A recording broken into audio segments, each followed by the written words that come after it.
La France a collecté 305 milliards d'euros d'impôts l'année dernière. François Pinault a payé 0% sur ses dividendes Kering. Vincent Bolloré a abrité 12 milliards via des holdings africaines. Xavier Niel a restructuré sa fortune à travers des entités luxembourgeoises qui n'existent sur aucune carte. Le gouvernement français dit aux travailleurs qu'ils doivent payer plus. Retraite à 64 ans, TVA à 20%, impôt sur le revenu qui grimpe. Mais les 3 hommes les plus riches de France ont construit quelque chose que le contribuable moyen ne verra jamais. Une architecture invisible de trust, de holding et d'entités offshore qui rend leurs milliards essentiellement intouchables. Ce n'est pas de la fraude fiscale, c'est complètement légal. Et c'est ça qui devrait vous terrifier, parce que ces mécanismes n'ont pas été inventés par ces milliardaires. Ils ont été conçus par les mêmes institutions qui les régulent maintenant. Les routes ont été tracées par des avocats devenus ministres. Les niches ont été écrites dans la loi par des politiciens qui avaient besoin de leurs donations. Laissez-moi vous montrer la carte exacte. Les 3 hommes, 5 paradis fiscaux et 7 mécanismes légaux qui maintiennent 120 milliards d'euros hors de portée de l'État français. Et pourquoi vous payez pour compenser chaque euro qu'ils économisent? François Pinault, fortune officielle, 42 milliards d'euros. Propriétaire de Gucci, Saint-Laurent, Balenciaga à travers Kering. L'image publique est celle d'un self-made man français, collectionneur d'art, philanthrope. Mais voici ce qu'on ne vous dit pas. La fortune de Pinault n'a jamais été en France. Pas depuis 1998 à l'exil suisse qui n'en est pas. Un Pinault déménage officiellement en Suisse. Pas Genève, pas Zurich. Gstad, une petite commune alpine où vivent 7000 personnes et 47 milliardaires. Pourquoi Gstad? Le forfait fiscal. Un accord où les ultra-riches ne paient pas d'impôts sur leurs revenus mondiaux. Ils négocient un montant fixe basé sur leur train de vie suisse. Pinault a négocié environ 300 000 francs suisses par an. C'est 0,0007% de sa fortune. Un travailleur français qui gagne 30 000 euros paie 20% d'impôts. Pinault paie 0,0007%. Mais la Suisse n'est que la façade. Artemis, la holding hollandaise. Pinault ne possède pas directement Kering. Il possède Artemis, une holding enregistrée aux Pays-Bas. Pourquoi les Pays-Bas? Le Dutch Sandwich. Un mécanisme où les holdings peuvent recevoir des dividendes d'autres pays européens sans retenue à la source. Le schéma est simple. Kering France génère des milliards de profits. Kering verse des dividendes à Artemis Pays-Bas, retenus à la source française normalement. 30%, grâce aux traités fiscaux européens. 0%. Artemis reçoit l'argent tax-free. Ensuite, Artemis investit dans des entités au Luxembourg, en Belgique, parfois aux îles Caïmans. L'argent circule, se multiplie, mais ne revient jamais en France. La collection d'art. Le coffre-fort légal Pinault possède l'une des plus grandes collections d'art privées au monde. Valeur estimée, 1,4 milliard d'euros. Il expose ses œuvres à Venise, Palazzo Grassi, Punta della Dogana, 2 musées qu'il a restaurés. C'est magnifique, c'est culturel, c'est aussi une optimisation fiscale brillante. Les œuvres d'art ne sont pas imposées comme fortune en Suisse, elles ne génèrent pas de revenus imposables. Et quand elles sont prêtées à ses propres musées, il déduit les coûts de restauration, d'assurance, de transport. L'art devient un actif qui ne paie jamais d'impôts, qui prend de la valeur et qui peut être transféré aux héritiers sans droit de succession via des fondations. 1,5 milliard invisible pour le fisc. Le faux retour de 2013. Polémique sur les exilés fiscaux. Depardieu part en Russie. Arnaud menace de partir en Belgique. Scandale national. Pinault annonce son retour. Grande déclaration médiatique. Patriotisme. Solidarité. Sauf que sa résidence fiscale revient en France, oui. Mais les structures, intactes. Artemis reste aux Pays-Bas. Les trusts restent au Luxembourg. La collection reste en Italie. Il paie l'IFI sur ses actifs français. Mais 90% de sa fortune n'est pas en France. Elle est dispersée dans des entités qui ne remontent jamais au fisc. Le retour était du théâtre. La structure est restée intouchable. Les vrais chiffres, entre 2000 et 2020, Kering a distribué environ 15 milliards d'euros de dividendes à Artemis. Si Pinault avait été fiscalisé en France normalement, impôt sur les dividendes, 30%, Jotart 4,5 milliards. ISF, IFI sur sa fortune, environ 2 milliards sur 20 ans. Total, 6,5 milliards qui auraient dû aller à l'État français. Combien a-t-il réellement payé? Les holdings hollandaises ne publient pas ces chiffres, mais les experts fiscaux estiment moins de 500 millions. 6 milliards économisés, légalement, pendant que l'État vous dit qu'il n'y a plus d'argent pour les hôpitaux. Vincent Bolloré, fortune officielle, 8 milliards d'euros. Mais voici le paradoxe. Le groupe Bolloré en France vaut 15 milliards, mais ses actifs africains, ports, chemins de fer, plantations, valent au moins 20 milliards supplémentaires. Où sont ces 20 milliards dans les déclarations fiscales françaises? Nulle part.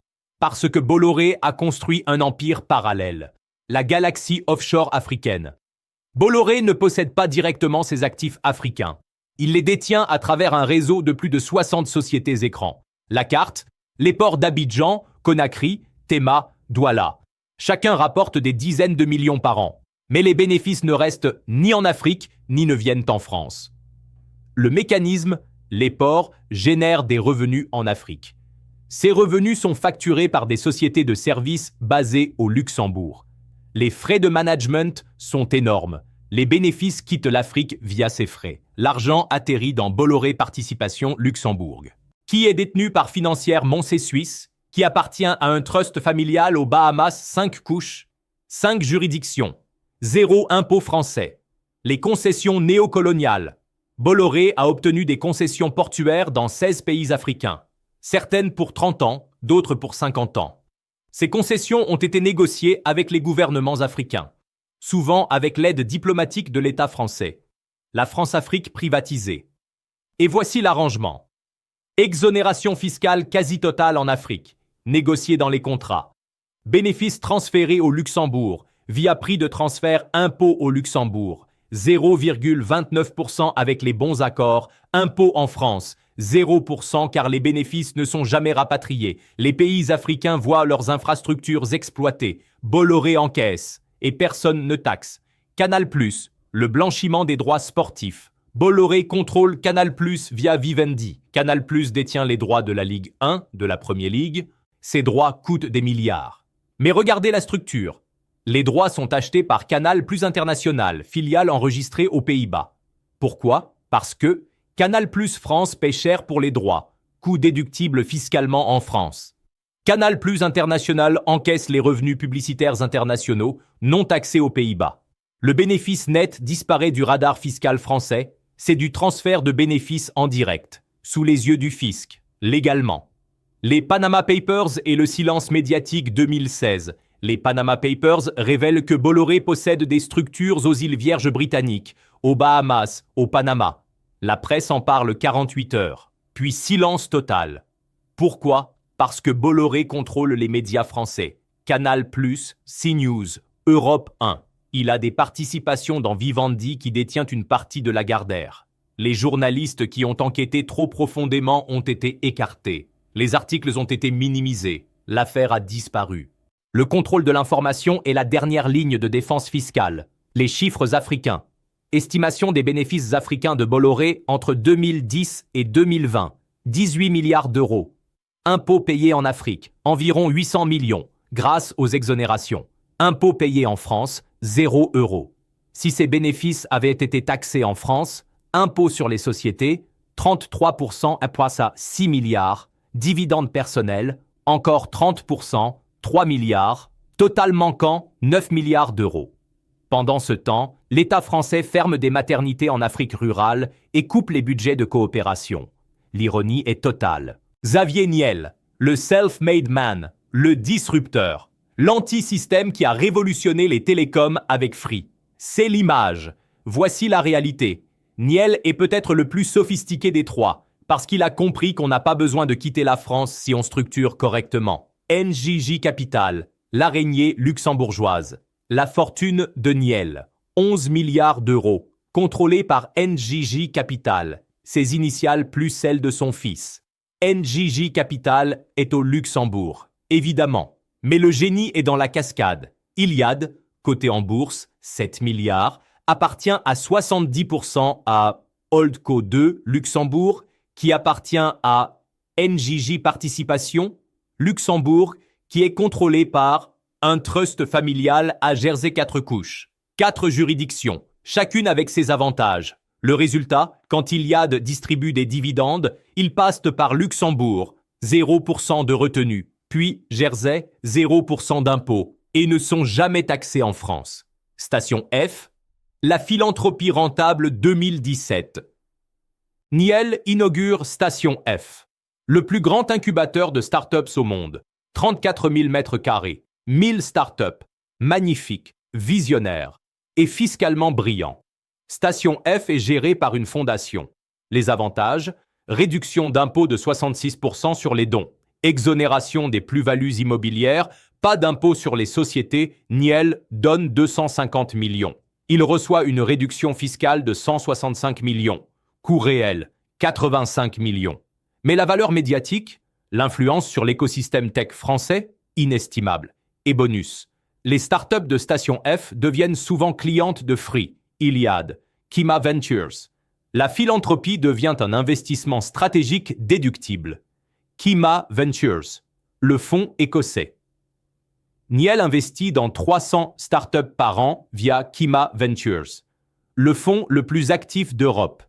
Kima est structuré comme Scottish Limited Partnership, une structure britannique qui permet pas d'impôt au niveau du fonds confidentialité totale, flexibilité internationale. Quand une start-up est vendue pour 100 millions, la plus-value passe par l'Écosse, puis est distribuée à NJJ Luxembourg sans taxation britannique ni française.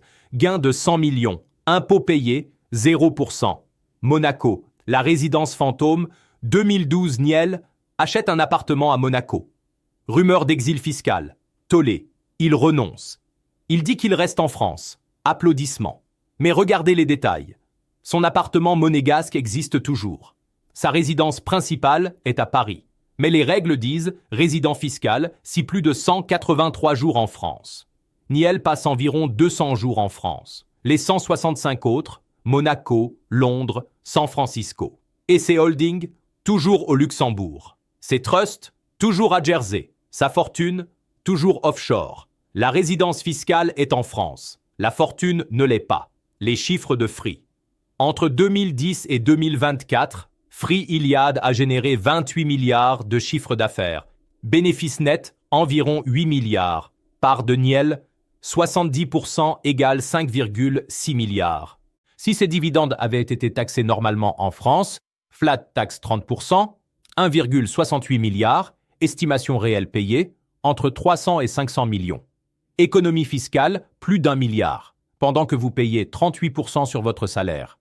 Maintenant, laissez-moi vous montrer les 3 mécanismes principaux qu'ils utilisent tous. Mécanisme 1. Le carrousel européen. C'est la technique Pinot et Niel. Voici le flux. Société française génère des bénéfices. Verse dividendes à holding néerlandaise. 0% de retenue grâce au traité UE. La holding néerlandaise transfère au Luxembourg, impôt réduit. Le Luxembourg verse à Jersey ou aux Bahamas, 0% d'impôt. L'argent sort de France, ne revient jamais. Circule entre pays à fiscalité douce. Se loge finalement dans un paradis fiscal pur, totalement légal, totalement invisible. Mécanisme 2, les prix de transfert. C'est la technique Bolloré en Afrique.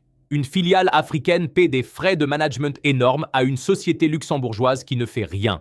Résultat, les bénéfices quittent l'Afrique, évitent la France, atterrissent au Luxembourg taxés à presque rien. Le fisc ne peut rien prouver.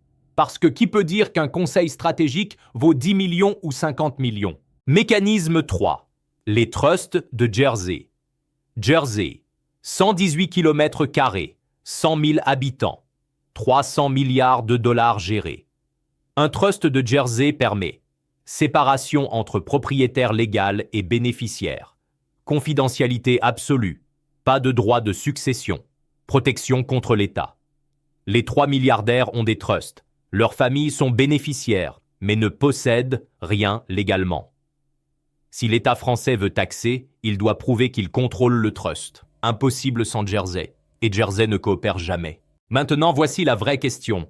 Si Pinot, Bolloré et Niel économisent 16 milliards d'impôts sur 20 ans, qui compense? Vous. Les chiffres de la réalité. Évasion fiscale légale des grandes fortunes françaises. 80 à 120 milliards par an échappent à l'impôt. dont environ 40 milliards auraient dû être taxés en France. Perte fiscale annuelle, 12 milliards d'euros. Pour comparaison, déficit de la sécurité sociale, 11 milliards, budget de la justice, 9 milliards, budget de la culture, 3 milliards, 12 milliards. C'est exactement le déficit de la Sécu, pile poil. L'imposition réelle. Un salarié à 30 000 euros par an paie, impôt sur le revenu, 2 000 euros, charges sociales, 6 000 euros, TVA sur consommation, 3 500 euros, total, 11 500 euros, 38% de son revenu. Un milliardaire avec 100 millions de revenus, taux effectifs via holdings offshore, entre 3% et 8%. Total, 3 à 8 millions. En pourcentage, le salarié paie 5 fois plus que le milliardaire. Pourquoi rien ne change? Parce que ceux qui écrivent les lois sont les mêmes qui conseillent ces structures. Les grands cabinets d'avocats, CMS, Bureau, Francis Lefebvre, Arsène, Taxantage, Deloitte, leurs associés deviennent conseillers à Bercy, députés, membres du Conseil constitutionnel. Ils écrivent les lois, puis conseillent comment les contourner, puis retournent à Bercy pour réformer. C'est un circuit fermé. Récapitulons la carte complète. François Pinault. Résidence. France, officiellement. Fortune. Pays-Bas. Luxembourg. Suisse. Îles Caïmans. Perte fiscale estimée 6 milliards sur 20 ans. Vincent Bolloré. Empire africain. Luxembourg. Îles Vierges. Bahamas. Médias. Pays-Bas. Perte fiscale estimée 9 milliards sur 20 ans. Xavier Niel. Holdings. Luxembourg. Jersey. Singapour. Résidence. France. Monaco. Perte fiscale estimée 1,2 milliard sur 14 ans. Total, 16 milliards d'euros qui auraient dû aller aux hôpitaux, aux écoles, aux retraites. Mais voici ce qui devrait vous terrifier. Ce n'est pas un scandale, c'est le système fonctionnant exactement comme prévu. Ces mécanismes ne sont pas secrets. Ils sont enseignés dans les grandes écoles de commerce. Ils sont proposés ouvertement par les banques privées. Ils sont validés par les cabinets d'audit. Le système a été construit pour permettre ça. Et pendant qu'ils optimisent, l'État vous dit qu'il faut travailler jusqu'à 64 ans, que les hôpitaux doivent fermer des lits, que les écoles manquent de moyens, 16 milliards. C'est 1 an et demi de budget de l'éducation nationale. Pinault, Bolloré, Niel ne sont pas des criminels. Ce sont des ingénieurs fiscaux qui ont compris que la vraie richesse ne se crée pas en produisant. Elle se préserve en ne payant jamais. Si vous comprenez maintenant que votre retraite à 64 ans finance leur optimisation à 0%, alors vous commencez à voir comment le pouvoir fonctionne vraiment. Abonnez-vous. Parce qu'ils ne vous enseigneront jamais ça à Sciences Po. Ils ne vous diront jamais que l'évasion fiscale n'est pas un bug. C'est une fonctionnalité. Et les architectes ne sont pas que les milliardaires. Ce sont les avocats, les banquiers, les politiques, les institutions européennes. Ils ont tracé les routes, écrit les règles. Et ils profitent tous du système. La carte est complète. Les 120 milliards sont localisés et vous payez pour chaque euro qui disparaît.